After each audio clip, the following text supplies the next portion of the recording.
I was saying, but I didn't know. I actually understood what was happening. So I think what you just said was I got it with the notes, but when Mr. Davis starts talking, it's going to Yeah, all it's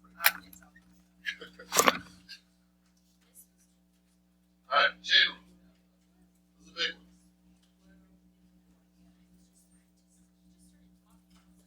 Yeah, I had to What? when he was doing the notes, he just started like telling, and I was like, he just went so fast. He just started going so fast. I was like, I didn't like fix it. yeah. And then he said, "This is where you There's start." no way I can control this. But sorry. He said, "This is where you start to cry." Yeah, so this section can get rough, and we're going to spend as much time on it as we not as much as we not an infinity amount of time, but I'm okay spending 2-3 days on it. So there's chain rule, which I'll teach you. We'll go through examples, and then there's also like now that you know chain rule, I can combine chain. You don't know yet, but once you know chain rule, I can do like chain rule and quotient rule mixed together, and chain rule and product rule mixed together. You don't have to call me Jesus. So there's like a couple pieces to this, and yeah, we'll see how it goes. So chain rule. Second I get my chain rule deals with composite functions. So composite functions is when you have like a function of another function. And the biggest thing you have to be able to recognize is the inside or the outside dominant function and the inside function that's kind of like having stuff done to it. Sometimes there's like an outside, a middle, and a little guy. So like if I could look at that function, this is really written like this, f of g of x. F represents the outside function. G represents the inside function. So how this would actually look, your f of x is sine of x. Your g of x is x squared. So if I asked you to find f of g of x, so just think about what that would mean. If I asked you for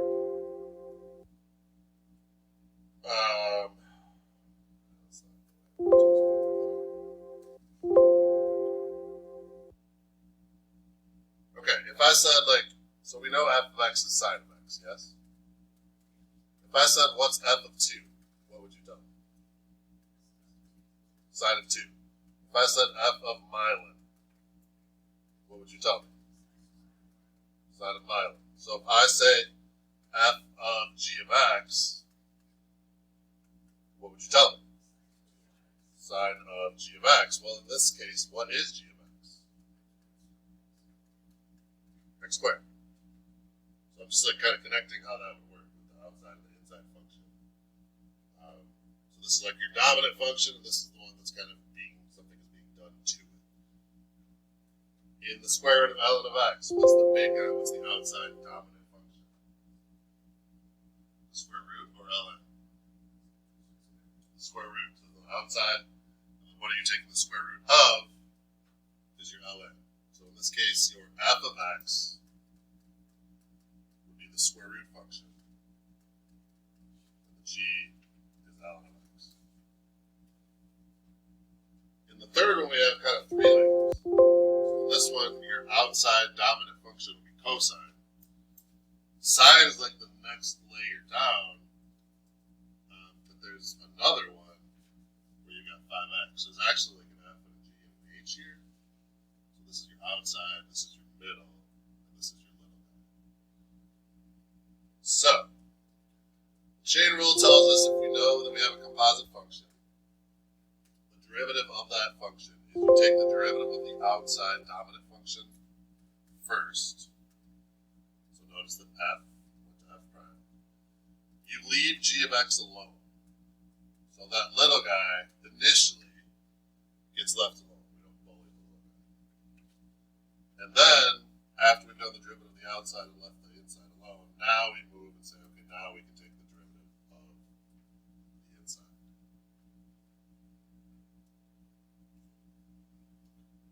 So, let me do a couple examples. I don't necessarily think about it this way. I more think of like big and little, outside and inside. Let's just talk through a couple.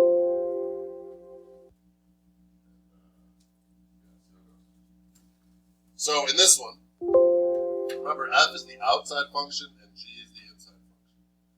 So that, if you want to think about like f and g, that's your outside, which is your f. And that's your inside, which is your g. So the derivative is,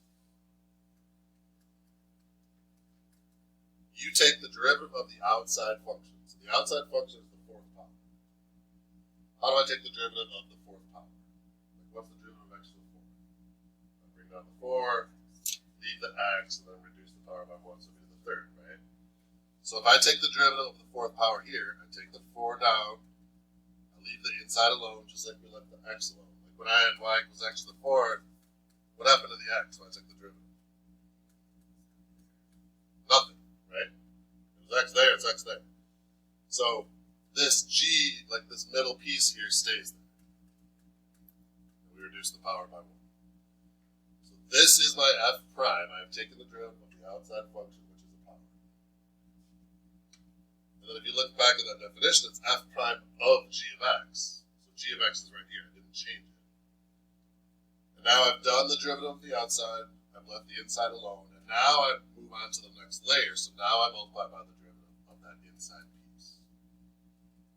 And that's the whole answer. So they're not long. Some of them are not long.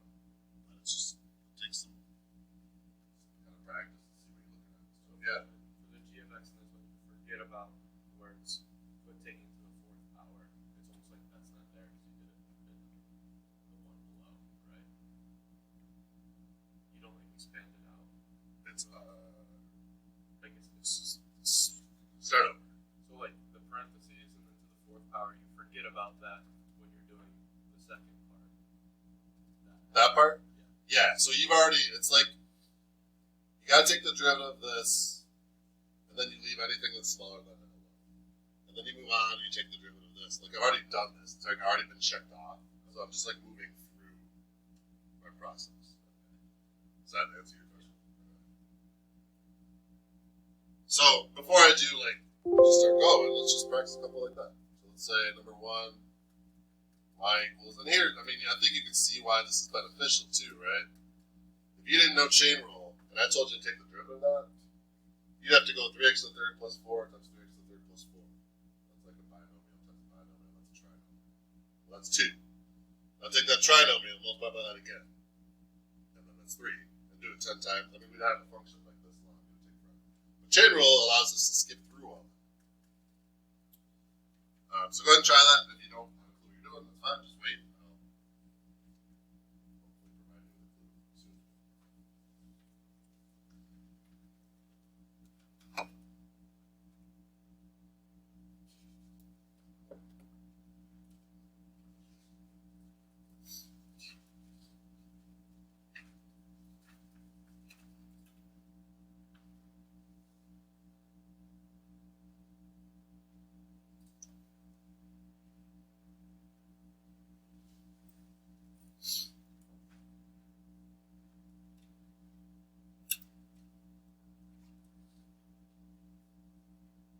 Okay, sorry, you guys have that much space to. Are you writing example lines? There's an empty page. Oh, cool. So what's the outside function here? 3x to the third plus 4 or the 10th power? 10th power. So we take the derivative of the outside function first. The outside function is a 10, is a power. So the way we take the derivative of powers is to bring them down and reduce them by 1. So that I've done my f prime. I've taken the derivative of the big guy. The little guy stays the same. I'd like to address this too. I say big guy, little guy all the time. And then one year I was like, this feels like sexist. I should say like both. So I started saying like big girl, little girl. But that sounds like creepy, right? Yeah. Like I shouldn't say that. I'm really interested. Yes. So I'm just making clear that I did think about like the sexism of it, but when I said big girl, little girl, it's bad. Yeah. I'm just gonna. We're just gonna go back to big guy, little guy. Yeah. Fair? Yeah. Okay. Times. So I've taken the derivative of the big, I've left the little alone, so what's my next job? Derivative of the little, right? So times 9x squared. How many had that for an answer? Questions on it? So then it's the same as I else, like if it's a free response, you're good. On a multiple choice, they would probably combine and simplify it like that. But that's fine. Either, I mean, if it. So here, let me talk about what's coming up for your next test. Your next test is the gateway. So I'll tell you like where it came from and then how it's going to work for you. So at Michigan, when I took intro calc, like I took calc in high school, but it wasn't AP. So I never did the test. That's why I just took intro calc, the calc 1 in college. And that was called the gateway. So you took the regular class, and then the gateway was a question of test of 10 derivatives. Take the derivative of these 10 things. You had to, on your own at some point in the class, go to this building, take this test, and pass it. If you didn't pass this test, you failed the class. Like the whole class. You take as many times as you wanted, but it was like, if you can't do this, we can't give you credit for this class. That type of thing. That's where it came from. The penalty's not that harsh in here. But what I'll do is I'll give you a 10-question derivative test. And the directions are just going to be taken. And I'll give it to you in class one day, and you take it, and I grade it, but there's no question correct. So you either get it right or you get it wrong. But there's 3 attempts. I don't know if you guys, this is familiar, like I don't know if other students last year talked about this, but you'll come in and take the test the first day, so you get a 70. I'll then go through a video of me doing the whole test, so you can see it that night. See like what you did wrong, try to fix it. You'll come in the next day, you'll try it again. I'll do another video, you'll come in the next day, you try it. If you get 100 the first day, you're done. You can sit here for 2 days. But you get 3 attempts. That's what's covered. So on the gateway, I would accept either one of those answers. Is like where I was. That's why I started talking about it 5 minutes ago. But that I'll take either one. The gateway is the end of this chapter. So that's gonna be like Is it the same test. So that'll be like the chapter test for this chapter. Are they different tests? Okay. Was it like Yeah, it's the same concept, Okay. but different test. Okay. And can you get up to like let's say the second time through I get 100%? Are you going? You get on. So I've literally had people get like 30, 20, and then 100. It's like didn't try, went home studied. That's totally fine. And if you take it, I've had people that get 100, they're like, I just try it again just for practice. And if you get like it worse the second time, you still keep your own. Is that what you're gonna say? You get the best. So if you go 80 and you're like, yeah, I should probably try again, and then you get 60, yeah, I should try again, and then I don't know, whatever. You get the 80. Hopefully this is not like what happens, but usually the first one, the average is pretty bad. Like students tend to think, I don't know if it's because there's 3, so there's not a lot of pressure on the first one, or because students think they know it more than they do. But the first one, the average is usually like 50 or 60, and then it's like 60 or 70, and then it's like 70 or 80. Did you nail it the first time? In college, yeah, because I took like it wasn't AP, and I'd already taken it into well in high school, so it was actually like kind of a blowout for me first semester, which was really nice. All right, let's keep going.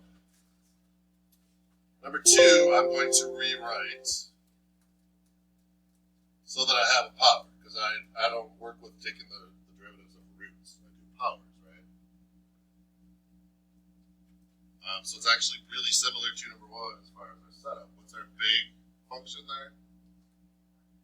1/2 power, and then our little function is the 4x minus 3.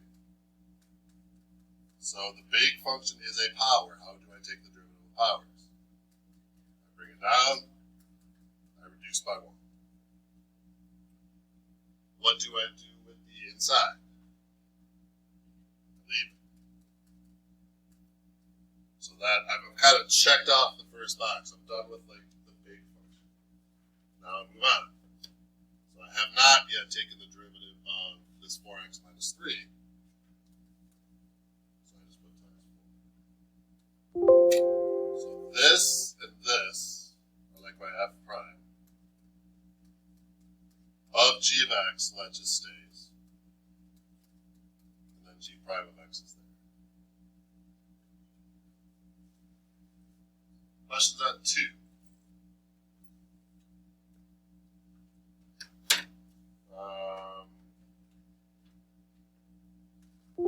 what if I said on the gateway, which might or might not be the case, I don't know yet, you cannot have negative exponents in your answer?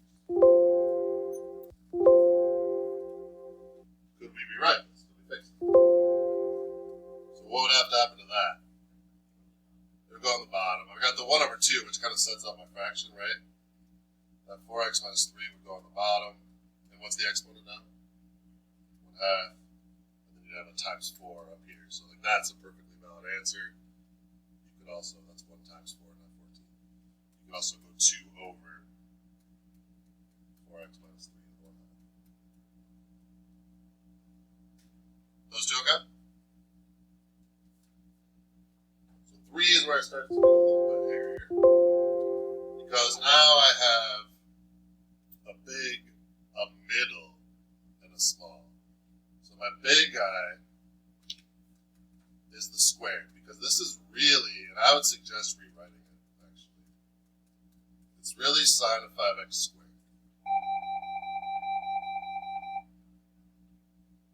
So with the squareds like that with the trig function, you really square like the whole thing.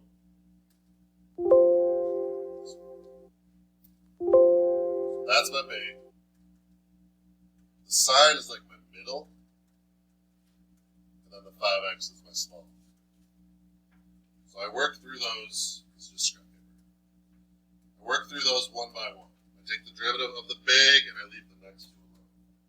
Then I take the derivative of the middle and I leave whatever's left over alone, and then I take the derivative of the small. So the big guy's a power. So I take the derivative of the power first. So the way I take the derivative of the powers is to bring down the power and reduce by 1. What happens to everything else? Stays the same. So I have now accomplished, I'm done with the big. I'm going to check that box off. And now I move to the middle. Well, the middle was sine. So what's the derivative of? This has like its own chain rule in it. Like if I just gave you sine of 5x, what would your big guy be? Sine, and your little would be 5x, right? So you kind of got to think, like, now that that's gone, sine is the biggest. So take the derivative of the middle, because that's our next level. So what's the derivative of sine? Cos. What do we do with the lower layers? Leave it. So I've done big now, and I've done middle now. So I've taken the derivative of the power, and I've taken the derivative of the sine. What have I not taken the derivative of? 5x, then you just go times 5.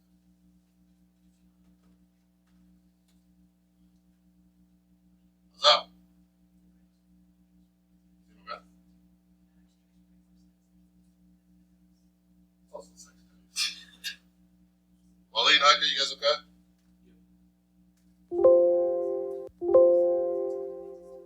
Yes, that's actually. They are. My guess is he was going to show you like 2 different ways to do them. So, if I do this with chain rule, what's my big guy? My big, no, just say guy at all. Just say function. What's the big function? The big Maui is natural log. I don't know how to spell Maui. This is little Maui. So when I take the derivative of big Maui first. What's the derivative of ln of something? It's 1 over the thing, right? So the derivative of ln of something is 1 over whatever. But what do I do with the little guy? I keep it. So there's your x to the third. It stays there. And I've now done the big. So it's time to move on to taking the derivative of the next level, which is the little guy here. So what's the derivative of x to the third? 3x squared. And that's a perfectly legitimate answer. It's also could be rewritten as like 3 over x. Questions on that one? So that I think, did they show you just like bringing the 3 down in front? If you watch the video, okay. So, if there's a log rule that says if I have like natural log of e to the 8th, what's the answer to that? 8. And it's because the L and E cancel. Well, what's really happening is this goes down in front. And then it's like this. So if you have like log base 4 of 3 to the 10th, you're allowed to take that power and just stick it in front. It would be like 10 times log base 4 of 3. Which I don't even know what that is, it's just an example. But so what they are saying here is you could take ln of x to the third and rewrite it as 3 times ln of x. So if we do it that way, you have a constant out in front of a function, and I'm going to take the derivative. What happens to that 3?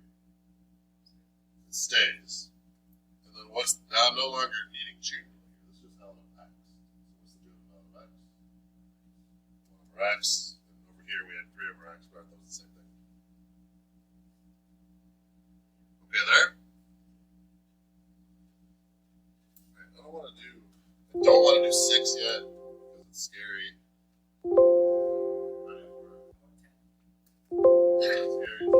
Yeah. It makes sense. It's just For 10, So Yeah. the function that square root of x, right. the big guy is the 3, and the little guy is the square root of x.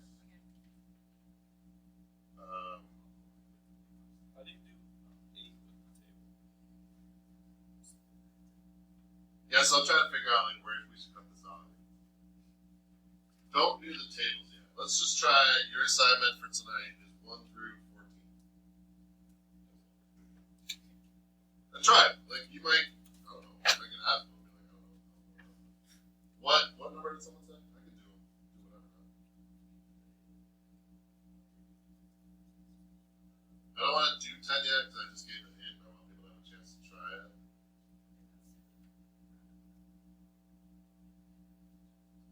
If you want to make a note, well, it's not really necessary. 10 through 14 are the roughest ones, for sure.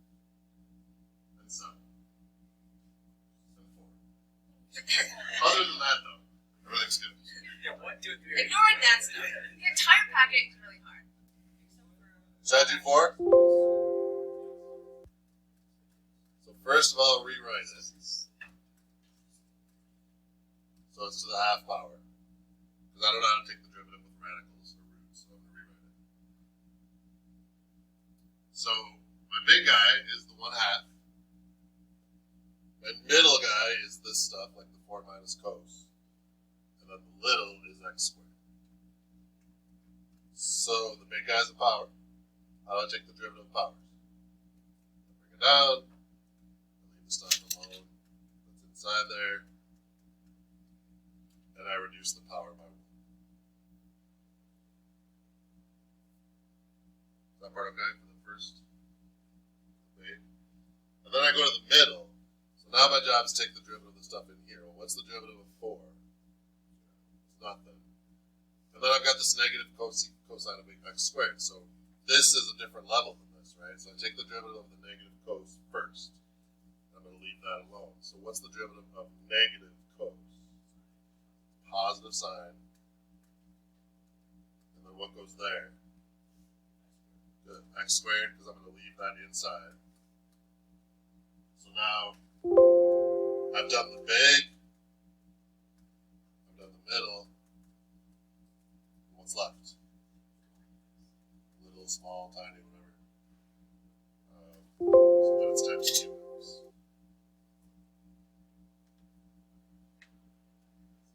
Does that help for 4?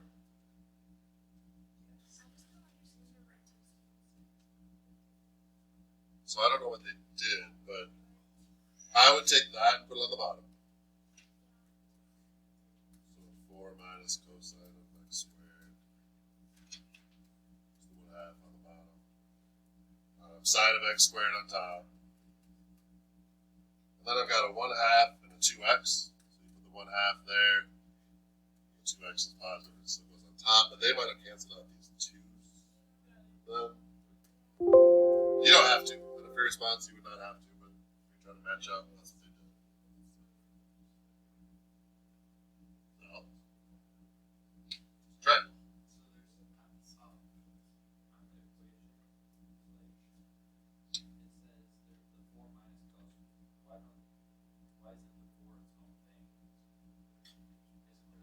parts. Because 4 is not like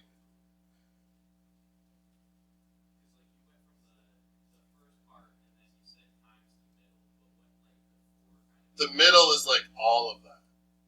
It's like all the stuff that's under the square root. And then within that, so if I just said like take the derivative of 4 minus cosine squared, the derivative of 4 would just drop because it's just 0, right? And so that's I think kind of confusing because it's like it's part of it, but it doesn't really matter because you're not going to take the derivative or the derivative is 0.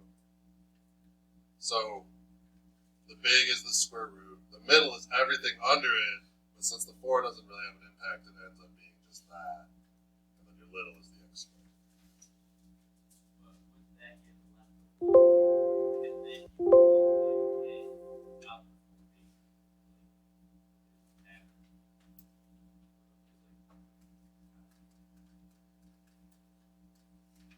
So let's see if I can figure out where you're miscommunicating. yeah, I would say right there, I would just get rid of the 4.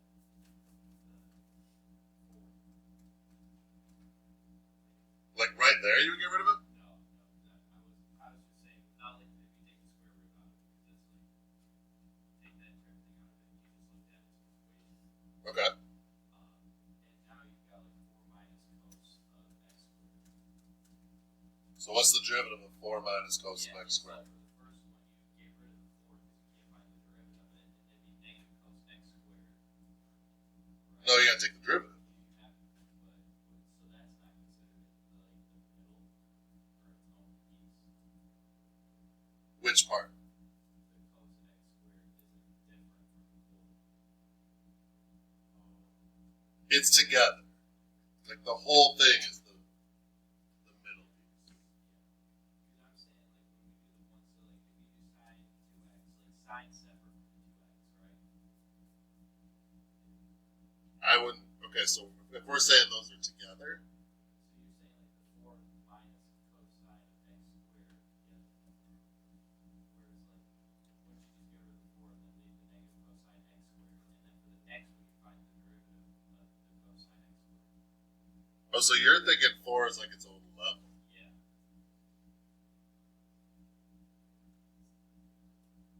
That's what I was saying. Was like, wouldn't it be its own thing times x? It's not. But I have not yet given you a very good reason why it's not, have I?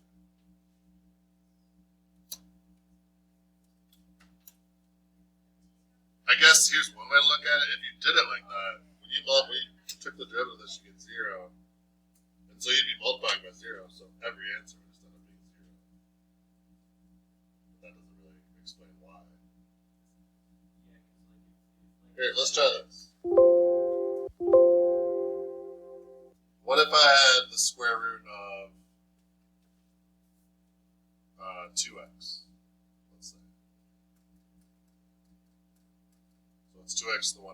So I'm going to do it this way. I'm going to bring down the 1/2 like we were doing.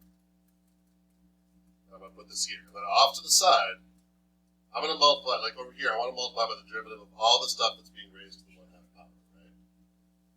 So over here, I'm just going to go, hey, y equals 2x. What's the derivative? Okay, it's 2. So I'm going to put 2 there. You with me there? So let's think through that same process then with this bigger number. So 4 minus cosine of x squared to the 1/2. So I bring down the 1/2. Leave the 4 minus cosine of x squared.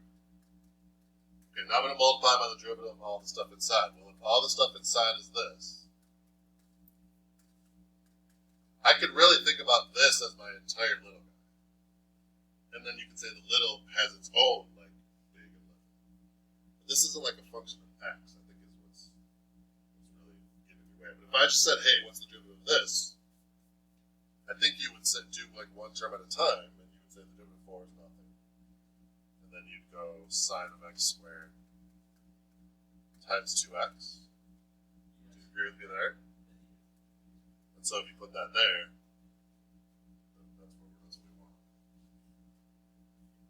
I think the more you see it, the more you'll be like, okay, that makes sense. And that is like the tougher one. I would say just keep working, and we'll look at There are definitely other ones that are like that. I understand like where you're saying. I was just like kind of confused on why you wouldn't separate Yeah. from That's weird. And I think the best answer I can give is because it's all underneath the square root, so it's all like 4 feet.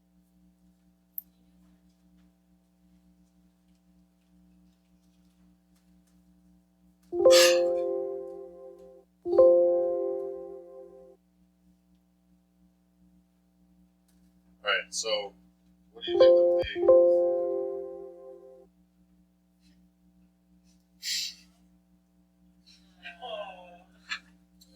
If you're X, let's say, you're going to get cubed and multiplied by 7. That's like the immediate thing. That's your little. Then you would get coast. That's like your middle. And then you would get e, which is like your big one. So what's the derivative? So this is my big, mid, and small. So you take the derivative of the big guy first. Well, what's the derivative of e to the something? It's e to the something. So this stays. Like I've taken the derivative of the big guy now, because the derivative of e to the x is e to the x. Then I move on. So what's my next layer? Is cos. So the derivative of cos is negative sine, and I leave the little guy alone. And then I move on. It'll be 21x squared there. All right. Why is 11, 12, and not 36? Oh, what? 11, 12 is not 36. Wait, Like, yeah. I'm also confused by the question. So let me just start. Why is the answer to 11, 12, But and not not 36? 36? But it's not 12, it's like a giant function, isn't it? Well, I'm sorry. Okay, it's 12 a lot. In But front. why is it not 36 a lot? Why is 3 times 4 is 12? Let me do it and see where it is. So the big guy's the 3, right? Did you rewrite it like that? The 3 isn't included in this. Correct. So then it's just 3 times. I really think Bubba wants everyone else to just shut up. Just a guess. I don't know what's my. So what's the middle? Sine Okay, of the so we cos, right? Leave the 4x. And then I did not yet times 4, yeah. So there's my 12. Yeah, but why don't you square the 3? Where? This? Yeah. Because it's not in the parentheses.